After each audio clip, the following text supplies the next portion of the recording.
కాకినాడ సెంటర్లో 1000 కోట్ల ఛాలెంజ్. మాజీ ఎమ్మెల్యే కొండబాబుకు ఏకంగా వార్నింగ్ ఇచ్చారు city MLA Dwarampudi Chandrasekhar Reddy. ONGC నుంచి తన ఖాతాలోకి 1000 కోట్లొచ్చాయని ఆరోపణలు చేసిన కొండబాబు 3 రోజుల్లో నిరూపిస్తే తాను రాజకీయాల నుంచి తప్పుకుంటానని సవాల్ చేశారు.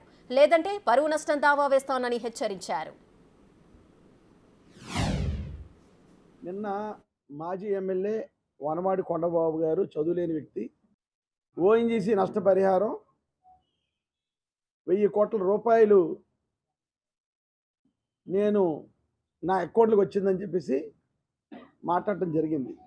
గతంలో నేను చెప్పాను, ఈ ఓఎన్జీసీ నష్టపరిహారం మీద ఉద్యమం చేస్తున్నారు, మత్స్యకార సోదరులందరూ ఉద్యమం చేస్తున్నారు.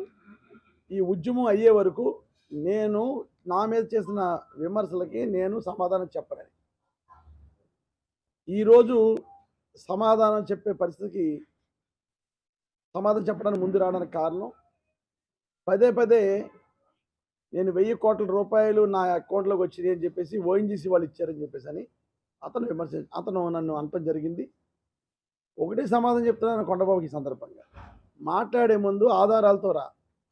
ఓఎన్జీసీ అనేది అది కేంద్ర ప్రభుత్వ సంస్థ. చేతిచ్చేయడానికి 1 కోటి 2 కోట్లు కాదు, 1000 కోట్లు అంటున్నాను. సరైన ఆధారాలు నువ్వు 2-3 రోజులు నీకు సమయం ఇస్తాను. నీకు 2-3 రోజుల్లో నువ్వు సరైన ఆధారాలతో నువ్వు రాకపోతే, నువ్వు నిరూపించకపోతే నువ్వు పోటీ చేయమని. ఒకవేళ నువ్వు నిరూపిస్తే నా టికెట్ అనౌన్స్ అయింది, నీ టికెట్ ఇంకా లేదు, కానీ నిరూపిస్తే రేపు వచ్చే ఎలక్షన్లో పోటీ చేయడం మానేస్తాను. ఖచ్చితంగా ఉన్నాను నేను. ఎట్టి పరిస్థితుల్లోనూ రూపాయి లంచం తీసుకోకుండా ఈ 5 సంవత్సరాల పరిపాలన చేశాను. నువ్వు లేనిపోయిన ఆరోపణలు 1000 కోట్ల రూపాయలు నా మీద నువ్వు అవినీతి ఆరోపణలు చేయడం కరెక్ట్ కాదు. తప్పకుండా దీని మీద చర్యలు తీసుకుంటాను. ఒక 3 రోజుల్లో నువ్వు నిరూపించిన పక్షంలో నీ మీద పరువు నష్టం దావా కూడా వేయడానికి ముందుకెళ్తున్నాను.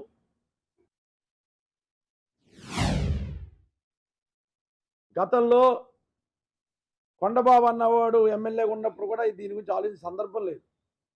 2009లో ముమ్మడివార ప్రాంతంలో వాళ్ళకి గ్యాస్ పైప్ లైన్ల వల్ల నష్టపరిహారం ఇస్తే దాని గురించి స్పందించిన దాఖలాలు ఈ రోజుకి లేవు. కొండబాబు అన్నవాడు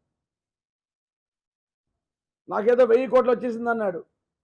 2014 2019 నువ్వు ఎమ్మెల్యే కదా, మరి ఎందుకు ఆధారాలు పెట్టలేదు? ఇప్పటికన్నా సరే నేను 3 రోజుల్లో నువ్వు ఆధారాలు నాకు చూపించు. పోటీ చేయడం మానేస్తానని చెప్తున్నా. రాజకీయాల్లో ఉండను, పోటీ చేయడం మానేస్తా.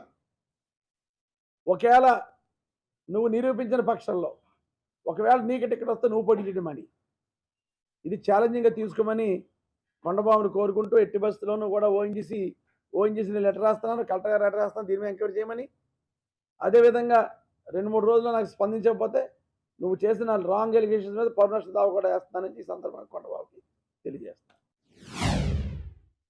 లేనిపోయిన ఆరోపణలు చేసి ప్రజలను తప్పుదోవ పెట్టించే కార్యక్రమం చేస్తాడు. ఉద్యమంలో పాల్గొలేక, ఉద్యమంలో రాలేదు కాబట్టి కొండబాబు వరకు ఉద్యమం ఇంత ఫేవర్గా వస్తుంది, రిపోర్ట్ కమిటీలు వేస్తారు ఏమనుకోలేదు. ఇతనికి కొందరు డైరెక్ట్లు ఇస్తున్నారులేండి. ఉద్యమాన్ని నీరుగార్చే పని కొందరు చేస్తున్నారు, వాళ్ళ పేరు కూడా పెడతాను బయట కొన్ని రోజుల్లో. ఉద్యమాన్ని నీరుగార్చే పని చేస్తే కాకడని తరివేస్తారు, అందులో డౌట్ లేదు. కొండబాబు కుటుంబం 2014-2019 వరకు కొండబాబు అవనివ్వండి, సత్యనారాయణ అవనివ్వండి, సత్యనారాయణ కోడలు గారు అవనివ్వండి, ఎవరైనా వాళ్ళ కుటుంబం చేసిన అవినీతిని కూడా ప్రజల్లో చెప్పే కార్యక్రమం అదొకటి. ప్రజలకు ఏ డెవలప్మెంట్ చేసా, ఒక ఇల్లు కట్టని వాడు 2014-2019 వరకు, ఒక రోడ్డు అయిన వాడు, అధికారుల దగ్గర నుంచి ప్రజల వరకు అవినీతి చేసిన వాడు. పోలీస్ స్టేషన్లో పోస్టింగ్ వేయాలంటే అవినీతి, ఎంఆర్ ఆఫీసులో పోస్టింగ్ అంటే అవినీతి, ఎలక్ట్రికల్ ఆఫీసులో కరెంట్ ఆఫీసులో పోస్టులు ఏంటంటే అవినీతి, మున్సిపల్ ఆఫీసులో పోస్టులు ఏంటంటే అవినీతి. అధికారుల దగ్గర కూడా డబ్బులు తినేసాడు వ్యక్తి, ప్రజల దగ్గర ఏమైనా పని ఉంటే కూడా డబ్బులు తినేసాడు వ్యక్తి. నేను రేపు కొండబాబు అవినీతి మీద మాట్లాడతాను. ఏంటంటే కొండబాబు ఎడచేతి వాడేవాడు కదా, కొండబాబు అవినీతిని ఎడచేత్తో చేసేవాడు, సత్యనారాయణ వచ్చి కుడి చేత్తో చేస్తాడు, అంతే తేడా. ఆ ఇంట్లో ఎవరు టికెట్ ఇచ్చినా అవినీతి కుటుంబానికి ఇచ్చినట్టే నా ప్రచారం ఉంటుందని తెలియజేస్తాను.